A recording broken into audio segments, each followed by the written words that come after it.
Hello and welcome to Q&A Thursday. Fantastic to have you here. We've got a great session on for you today, so don't go anywhere. This is something that I think we all need to know. So first off, welcome.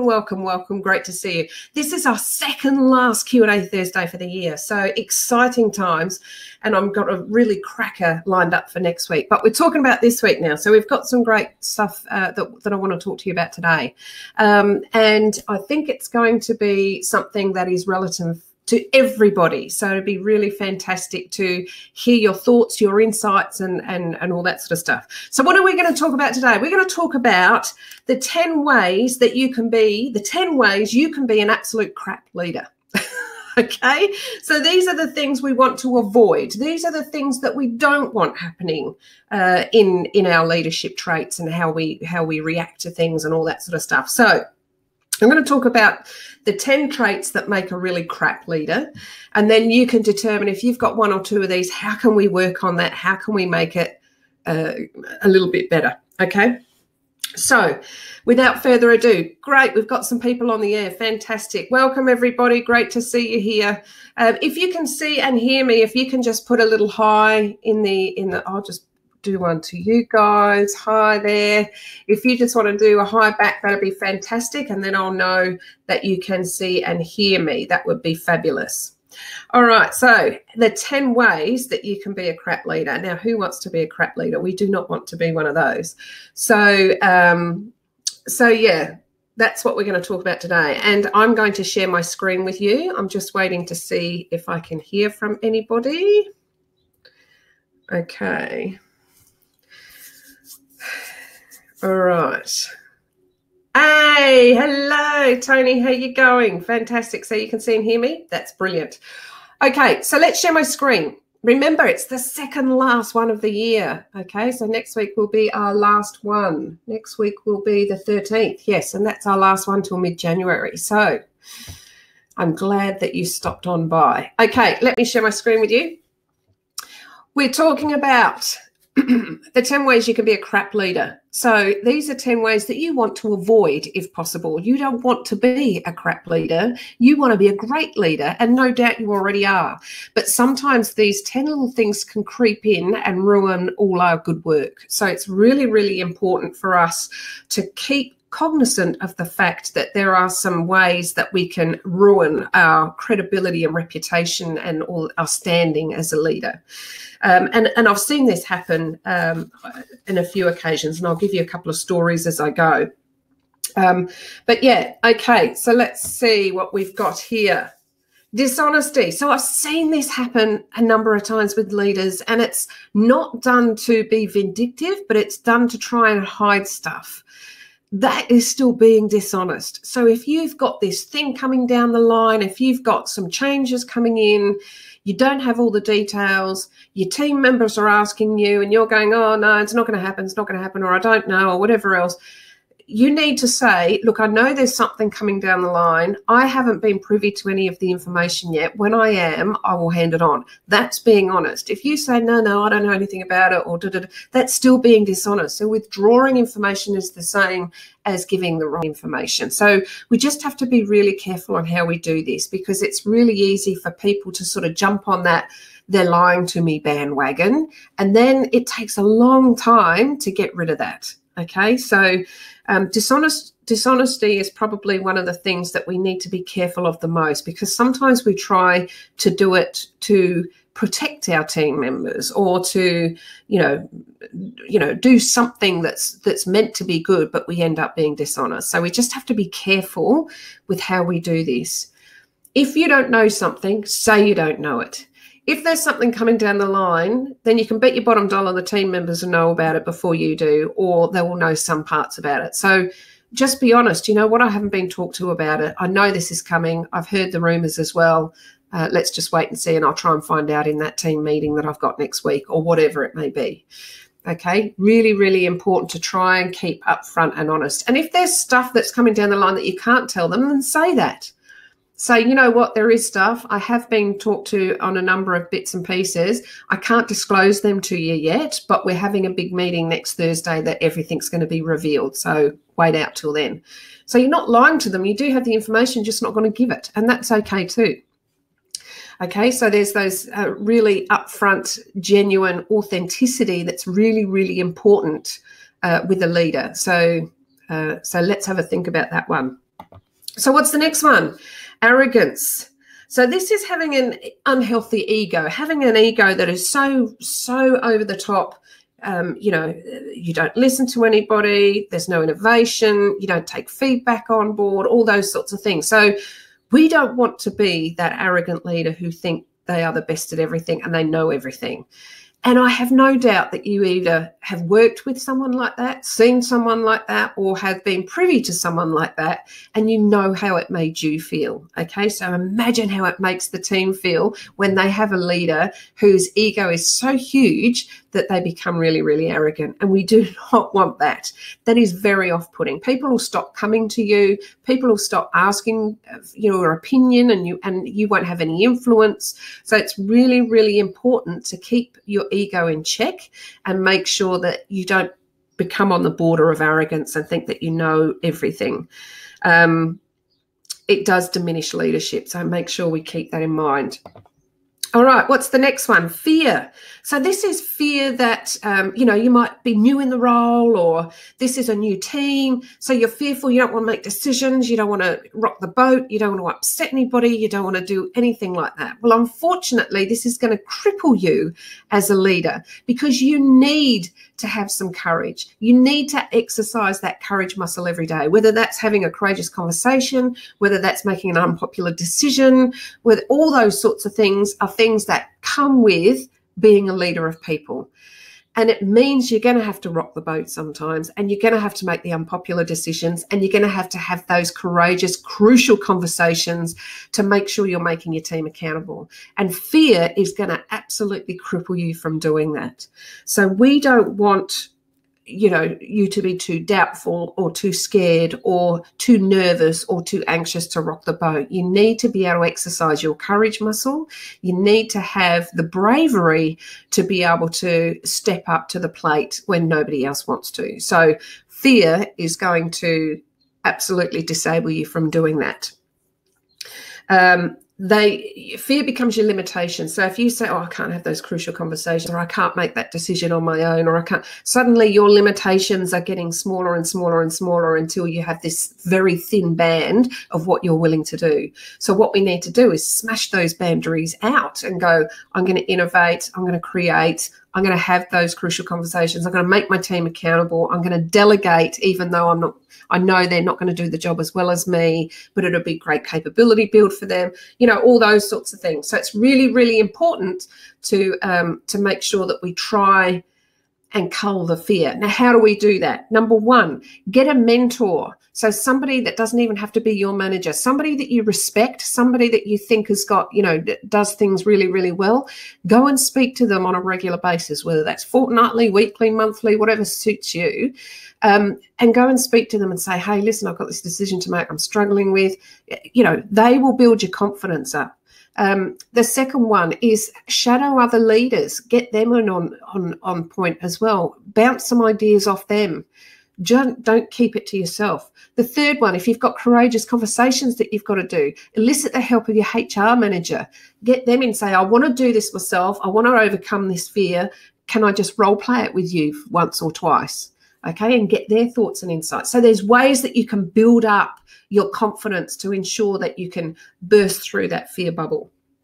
And if you've got butterflies and feel nervous and a little bit of anxiousness as you're going into these sorts of things, that is perfectly normal. Okay, that is an emotional response that you're going to have forever and a day. It's just how you handle that emotion. Are you going to run away from it, or you're actually going to face it because you feel well prepared and you're willing to get in there even though you've got butterflies in your tummy? Okay, so fear is one of the things that we don't want. We want to bust open that fear.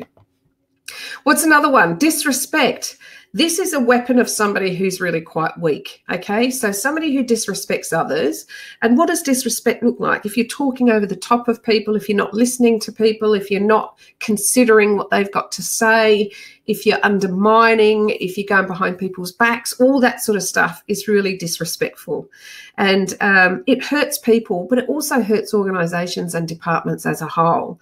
So, you know, usually it shows a lack of self-esteem. So if you're feeling a bit low in self-esteem, sometimes disrespect can be a cloak to cover that. So what you want to do is have a good look. Am I doing this? Am I disrespecting other people? Am I talking over the top of them? Am I, you know, trying to get the highlights all the time? Am I not listening? Am I not considering their point of view? If you're doing those sorts of things, you need to go, stop, hold the bus. Why am I doing this? Because it's not getting the impact you want. You will put people off, you will make people walk away, and they won't want to come back. So have a look at it. Is this something you're doing? We need to try and stop it, but we've got to get to the root cause. Is it self-esteem? Are you worried that they're going to think, oh, she doesn't really, or he doesn't really know as much as I thought they did? If that's the case, then we need to start from there. Get yourself a mentor, have a sit down, have a think about it. Do some self-awareness tools. You can look up Google self-awareness surveys, self-awareness tools, and they'll have all sorts of stuff to help build your confidence up and make you see your real great strengths. And let's leverage off those rather than feeling, you know, like we have a little self-esteem and then disrespect crawls in. We do not want that. That really polarizes people. What's another one? Envy. Okay, so envy, what we want is great leaders who take pride in their own accomplishments and take pride in other people's accomplishments, whether that's people on your team or another leader or whatever. If we have that envy, sometimes it can lead into jealousy, and jealousy brings on all sorts of emotions that we don't want, anger, entitlement, you know, all these sorts of things that then trigger behavioural responses that might not be very conducive to being a leader. Okay, so just be thankful for your own accomplishments and be happy for other people's accomplishments without trying to determine whether it's rightfully theirs or not rightfully theirs, or you are entitled, or, you know, all those sorts of things. So just be careful, because it is a disabler for good leadership. All right, what have we got now? Thanklessness, or not being grateful. You know, great leaders appreciate people's hard work. So whether that's your team members putting in the extra effort, whether that's another leader that gave you a hand with a couple of things, whether that's a manager or a mentor that's sort of getting you through some hard times, whatever it is, show you're grateful for them. And it doesn't have to be some great big gesture. It doesn't have to be a song and dance. It could be a simple, do you know what, that really made a difference for me when you mentored me last week, because I was really stuck and then I found a solution in your words. So thanks very much for that. I really appreciate it. That's all you need to do. Just say a thank you. That's all you need to do. If your team member's gone over above, go to them, shake their hand, do whatever you need to do and say, hey, you know what, that really made a difference. Well done. I'm really grateful. That's all you have to do. So make sure that you really do acknowledge, recognize those people that are helping you and helping your team. Really, really important. And that little word, thank you, goes a million miles. Let me tell you, it goes a long way. So make sure you don't forget that. Sometimes we get so caught up in our own jobs and, you know, rushing off to this meeting and rushing off to do that and rushing off to do this, that we forget to stop and go, do you know what, that made a difference. Thank you. You know, I'm really grateful that you've done that. So make sure that that doesn't get left behind.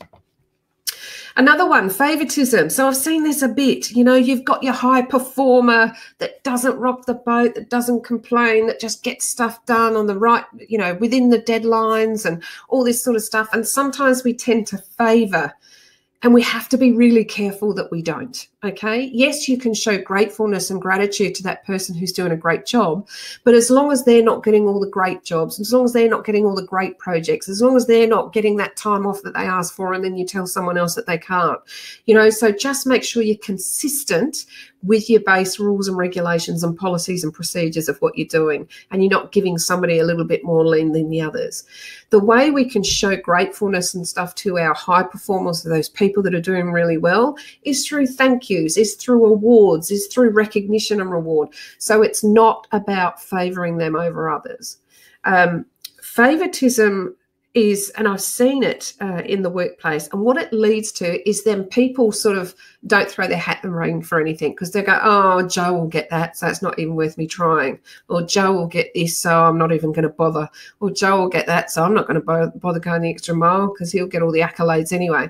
So it's really, really important that you don't polarize other people by favoring one or two, and it's quite recognizable. So even little bits here and there will be noticed.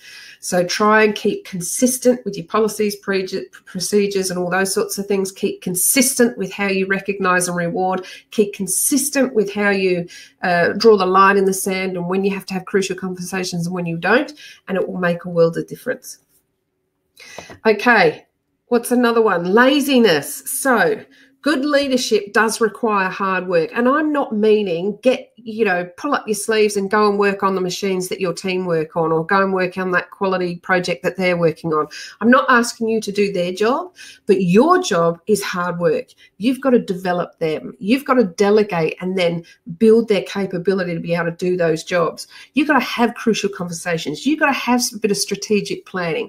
All that stuff is hard work. If they see you sitting back doing nothing, they're doing all the work, then how are you going to move forward? How are you going to improve? How are you going to innovate?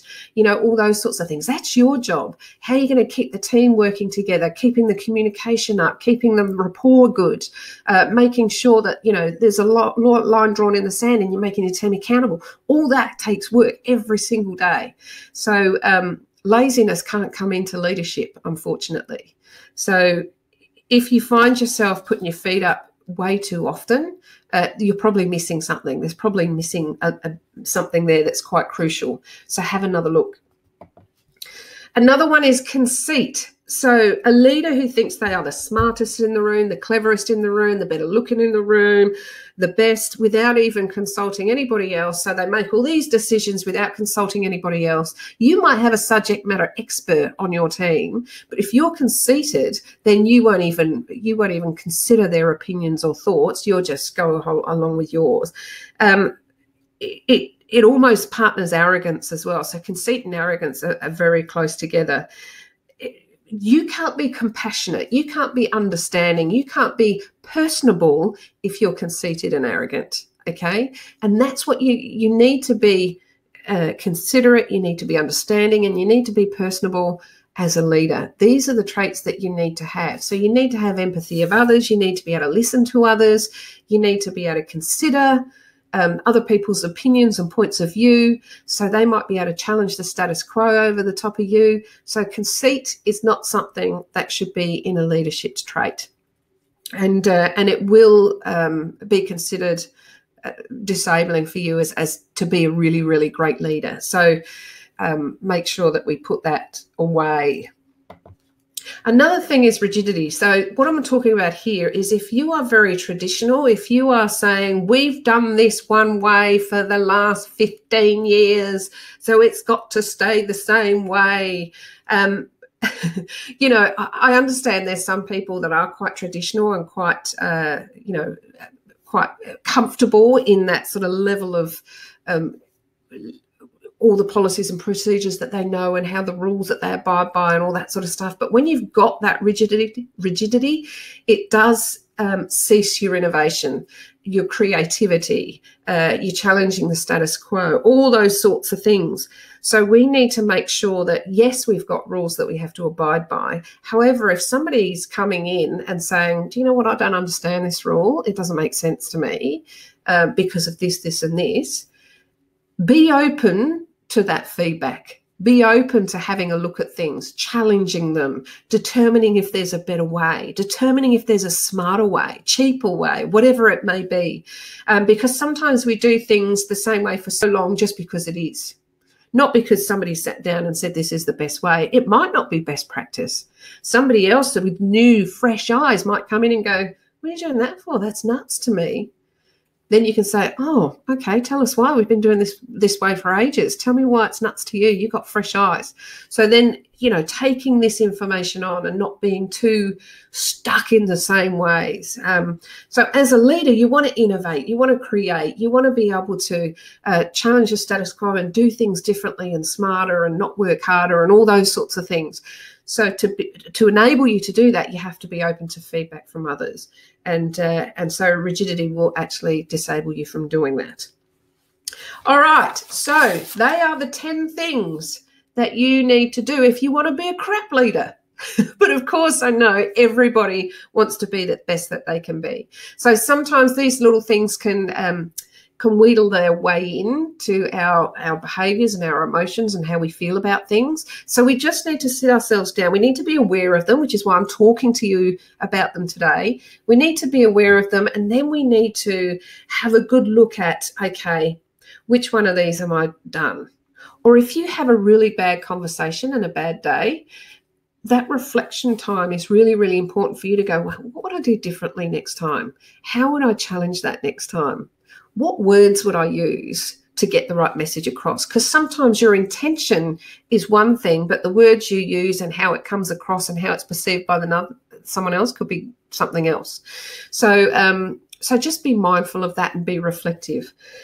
So let's just go quickly through them again. Dishonesty, make sure you don't lie to your people. Quite be open and honest. If you can't tell them something, say, look, I know that information, but I can't tell you yet. We're actually going to have a meeting next Thursday, and that's where it's going to be revealed.